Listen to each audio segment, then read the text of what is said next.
तो बागेश्वर धाम के पीठाधीश्वर पंडित धीरेन्द्र शास्त्री ने हिंदू एकता यात्रा उनकी जो है वो खत्म हो रही है। गुरुवार को अपनी यात्रा के दौरान पंडित धीरेन्द्र शास्त्री ने आर भारत से बातचीत की और दावा किया कि हिंदू जागरूक हो रहा है, अब एक हो रहा है। कट्टर सनातनियों की आवाज बुलंद हो रही है। आज जो जन सैलाब जुटा है वो बेहिसाब है। इतनी भीड़ कभी नहीं देखी। हम आगे जाते हैं तो भीड़ कई किलोमीटर तक, पीछे भी इतनी भीड़। आज जन सैलाब जबरदस्त है। ये सब हिंदुओं की एकता का परिणाम है। हिंदू एक हो रहा, हिंदू जाग रहा, हिंदू भय छोड़कर, डर छोड़कर सड़कों पर आ रहा और वो इस देश में देश को एक करना चाहता है। थाली वाला इस देश को एक करना चाहता है, इसलिए हिंदू सड़कों पर आया है। इसी कारण से इतना जन सैलाब।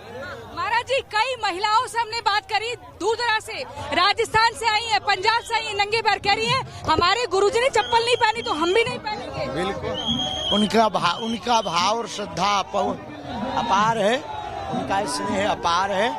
इसी कारण से कैसे हो, कहाँ के हो? यही भाव दिख रहा है। कोई आरती लेके खड़ा होता है शाम को तो कोई फूलों की थाली लेके खड़ा होता है। यूपी का बुलडोजर दिख रहा है तो यूपी के नेता राजा भैया भी दिखे हमें। हाँ, वो कह रहे हैं यही वक्त की मांग थी। हाँ? यही वक्त की मांग है जी। वो हमारे बहुत स्नेही हैं राजा भैया। धाम के प्रति उनकी बड़ी निष्ठा है। आपके प्रति भी निष्ठा है। बिल्कुल, वो कट्टर सनातनी हैं, अद्भुत हैं। और आज छत्तीसगढ़ के एक ऐसे बब्बर शेर आए हैं हिंदुत्व के, जो हिंदुओं के बच्चों को बचाने के लिए जेल तक की रोटियां और लाठियां पुलिस की सही हैं, पर आज वक्त ने और हिंदुओं ने ऐसा कर दिखाया कि वो छत्तीसगढ़ के डिप्टी सीएम श्री विजय शर्मा जी आपको छत्तीसगढ़ न्योता देने आए हैं महाराज जी। छत्तीसगढ़ में भी करेंगे। छत्तीसगढ़ प्रभु श्री राम का ननिहाल है, वहाँ वनांचल क्षेत्र है, वहाँ सभी हमारे परिवार के आदिवासी भाई रहते हैं और हम चाहते हैं कि उनको आदिवासी नहीं अनादिवासी बोला जाए। इस यात्रा का पड़ाव, अगला पड़ाव किस राज्य से होगा? अगला पड़ाव किस राज्य से होगा? ये कल बताएंगे यात्रा विराम पर। खेल पूर्ण होने के पहले नया पत्ता नहीं खोलेंगे। लेकिन महाराज जी, आपकी स्टेटमेंट से लग रहा है कुछ और बड़ा करने आप जा रहे हैं। सनातनियों को एकजुट करके ही मानेंगे।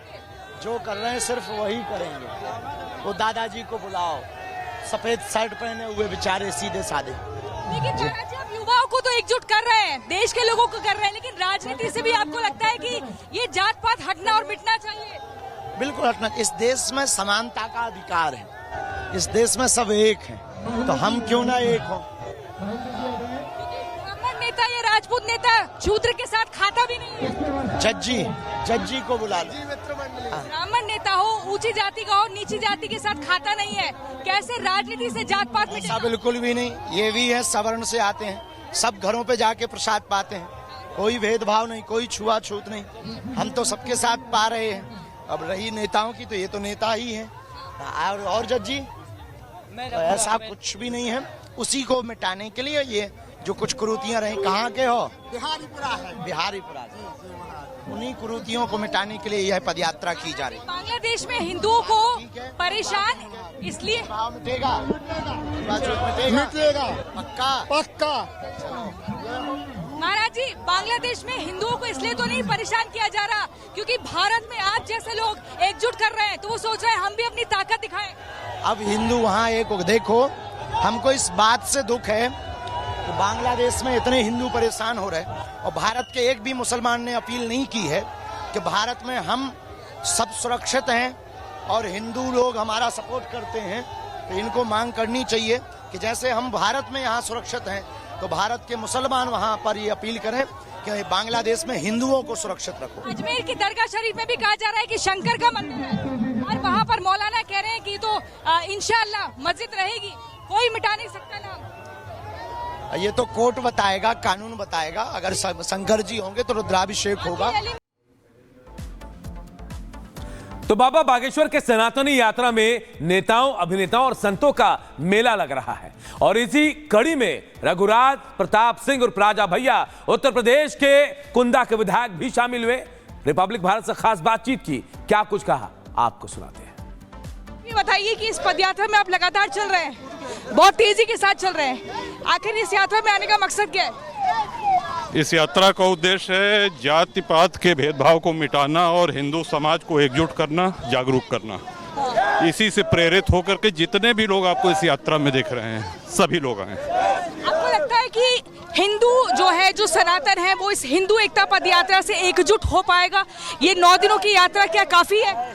देखिए, हिंदू को जागृत करना ये दुनिया का, धरती का सबसे कठिन काम है, लेकिन ये बहुत प्रभावशाली रहा है। इस यात्रा के माध्यम से जो जनसामान्य में चेतना व्याप्त हुई है, ये बहुत ही स्वागत योग्य है, उत्साहजनक है। और निसंदेह आगे और भी ऐसे कार्यक्रम किए जाएंगे कि हिंदू समाज भारत में 2ym दर्जे का नागरिक, 2nd क्लास सिटीजन होकर के रह गया है। क्या उत्तर प्रदेश में भी ये सब होगा? ऐसे कार्यक्रम हम वहाँ देखेंगे, ऐसी पदयात्रा देखेंगे? अभी तो मध्य प्रदेश में लगातार देख रहे हैं। आप इस समय उत्तर प्रदेश में ही हैं। हाँ, नहीं, लेकिन चल रहे हैं, उत्तर प्रदेश के बॉर्डर पे आ रहे हैं, फिर मध्य प्रदेश के बॉर्डर, मुख्य तौर पर लखनऊ से शुरू हो, मथुरा से शुरू हो, ऐसा कुछ होगा ये आपके विधानसभा क्षेत्र में?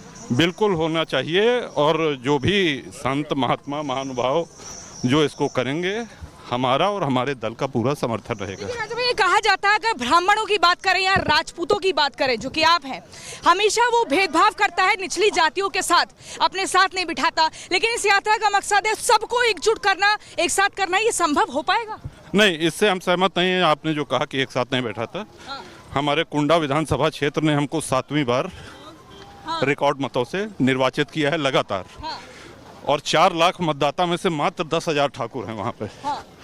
तो सभी का आशीर्वाद मिलता है। वोट तो मिल जाती है, लेकिन साथ में बैठ के खाने की बात हो। बिल्कुल बिल्कुल, आप आइए हमारे यहाँ, और यदि कहीं कोई भेदभाव है तो उसको दूर करने का जो प्रयास हो रहा है वो सराहनीय है। ये सराहनीय प्रयास है। उत्तर प्रदेश की अगर राजनीति की बात करें, आप भी वहीं से आते हैं, 27 में भी चुनाव है, क्या इस तरह की एक यात्राओं के बाद क्या राजनीति से जात पात का जो एक एजेंडा रहता है, जो एक विषय रहता है, वो हटेगा, मुद्दों पर बात होगी? क्योंकि यहाँ तो जातियों को एक करने का काम कर रहे हैं। बिल्कुल, जातिवाद से हिंदू समाज कमजोर होता है, जातिवाद जितना फैलाया जाता है। आज आप देखिए कि कितने राजनीतिक दल एक ऐसे दल से गठबंधन करे हैं जिसका घोषणा है कि हम सनातन को समाप्त कर देंगे। तो इस तरह की जब चोट सनातन पे होती है, हिंदुत्व पे होती है, और भारत तभी तक लोकतंत्र है जब तक हिंदू बाहुल्य है। इसको आप मानेंगे, भले ऑन कैमरा न माने। तो एक चेतना जगाने का काम हिंदू समाज में समय समय पर संतों महात्माओं द्वारा होता रहा है। उसी कड़ी में आप ये यात्रा देख रहे हैं।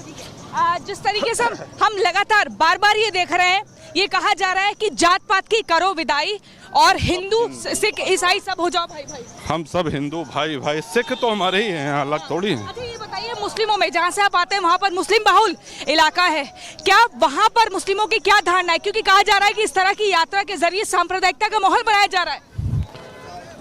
नहीं, हिंदू अगर अपनी कमियां दूर कर रहे हैं, जातिवाद का जहर दूर करा जा रहा है और समाज को मजबूत कर रहे हैं, ये तो सकारात्मक काम है।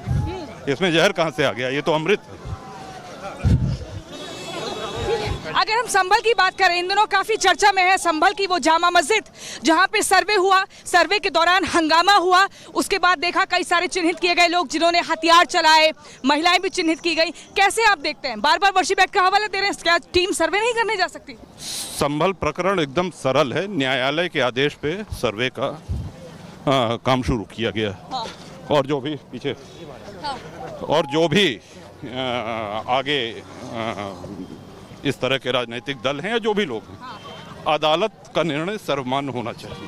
राजू भैया, बार बार ये कहा जा रहा है कि इस भारत की समस्या का एक ही हल, वो है बजरंग दल, क्या आप भी मानते हैं? नहीं, हम ये कहेंगे कि बजरंग दल और बजरंग दल के सभी जितने समर्थक हैं, कार्यकर्ता हैं, हिंदू जागृति के लिए, हिंदू उत्थान के लिए उन्होंने बहुत महत्वपूर्ण काम किए हैं और सराहनीय काम किए। योगी जी बार बार कह रहे हैं बटेंगे तो कटेंगे, मोदी जी कह रहे हैं एक रहेंगे तो सेफ रहेंगे, आप समर्थन करते हैं इस तरह के नारों का? हम उससे एक कदम आगे हम ये कहते हैं कि जुड़ोगे तभी बचोगे, और कटोगे तो बटोगे, बटोगे तो कटोगे जो नारा है, आप देखिए, तो united we stand, divided we fall हमेशा से रहा है। उसी का हिंदी अनुवाद ये है।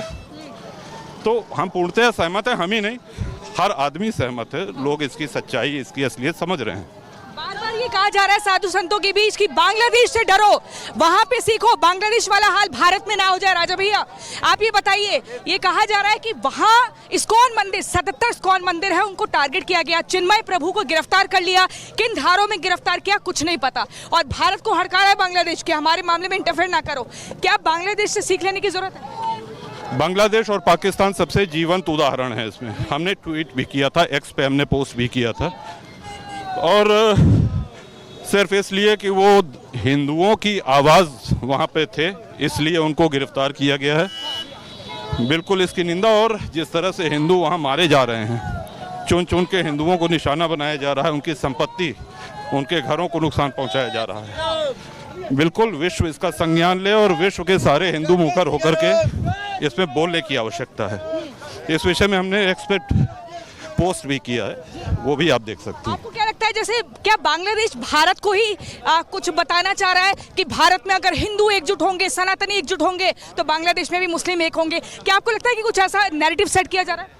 नहीं, एक बात तो स्पष्ट है कि आज़ादी के समय 27% की आबादी घट के 8 हो गई, और पाकिस्तान में 23% से घट के 1% से भी कम हो गई है। तो हिंदू वहाँ मारे जा रहे हैं, उनका बलपूर्वक धर्म परिवर्तन किया जा रहा है, भगाए जा रहे हैं। तो ये तो सच्चाई है। पाकिस्तानी हिंदुओं का हाल आप देखिए क्या है। तो हिंदू होने के कारण ही उनको टारगेट किया जा रहा है। तो इसीलिए इन ऐसी यात्राओं की, इनकी उपयोगिता, इनका औचित्य और बढ़ जाता है, इनकी प्रासंगिकता बढ़ जाती है।